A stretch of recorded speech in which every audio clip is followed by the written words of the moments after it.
Hey lovelies, welcome back to the channel. If you're new here, hi, my name is Azay, and today I will be showing you how I heal my eczema with this DIY home recipe. This balm is specifically made to help hydrate the skin as well as help with skin regeneration, cell regeneration, and wound healing, because all of those things are what comes with having eczema. And I also am extremely happy to be putting this out at the beginning of fall because that's when I know my eczema flares up.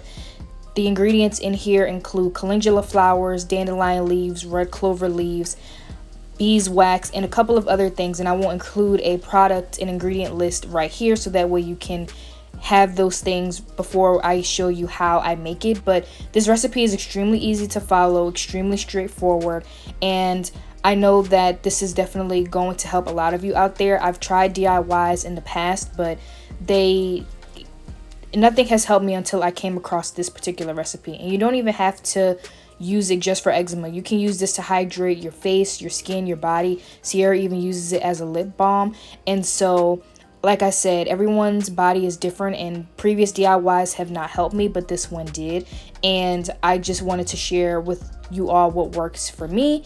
And without further ado, let's hop right into this video.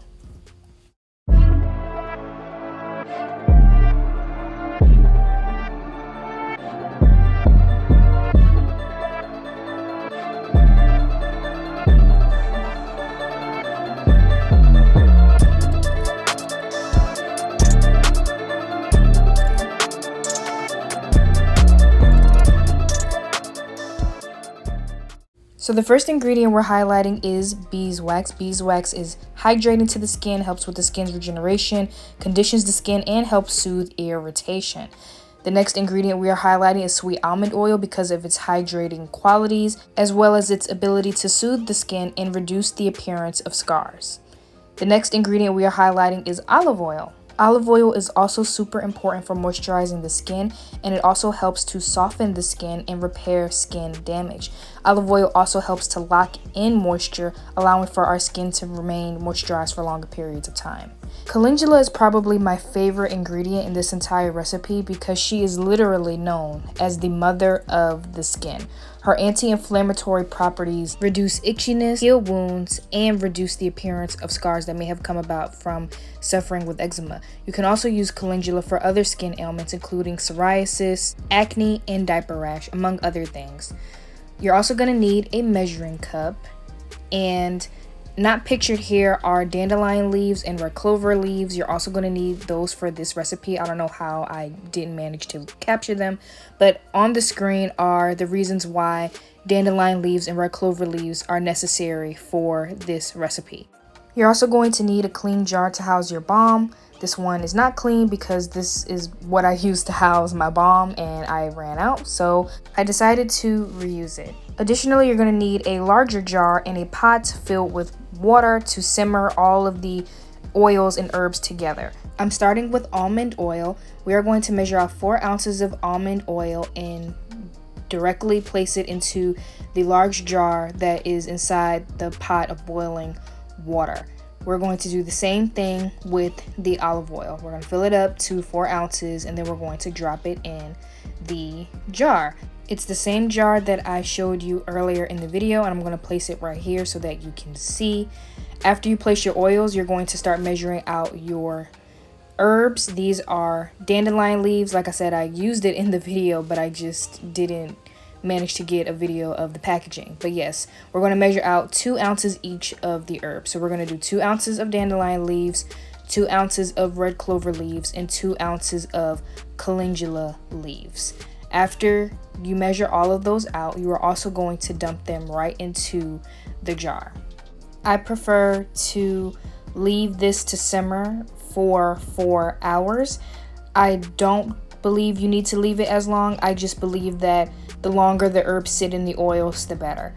After 4 hours, your herbs are going to be nicely infused with those oils, which is exactly what we want.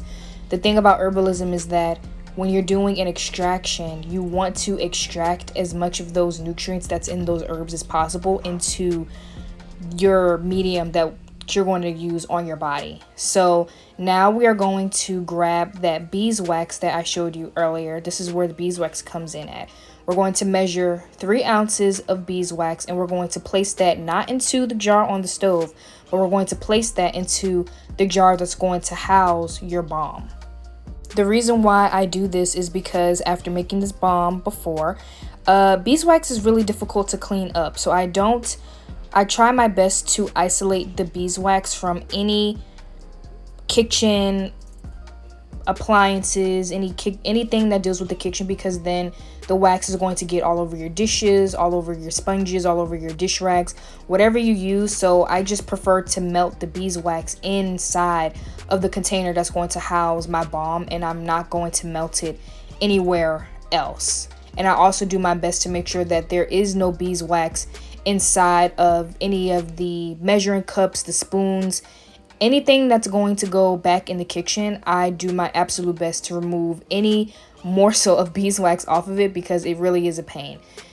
After your beeswax goes in that container, you are going to strain the oils into that container and mix it well so that way it melts. After the beeswax melts, you're going to let it solidify, and it's going to create this balm. So that's it, lovelies. I really hope that you enjoyed this video, and I hope even more that this video helps any of you all out there that suffers from eczema. I've suffered from eczema ever since I was a child, and my mom used to try all kinds of DIYs on me to no avail. We ended up having to go the steroid route, and that did help clear up my eczema, but obviously you don't want to keep putting that amount of chemicals on your body, and you just want to find a more natural solution, and this is what I came up with. I've been using this for about 7 or 8 months now. Like I said, nothing has ever hydrated my skin, soothed my skin, healed my hands from eczema better than this balm.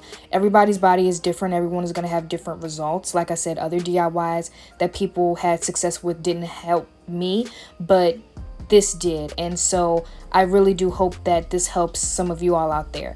And if you like this video, please make sure to like, comment, subscribe, and hit that bell notification so that way you don't miss out on any of the amazing content Sierra and I post.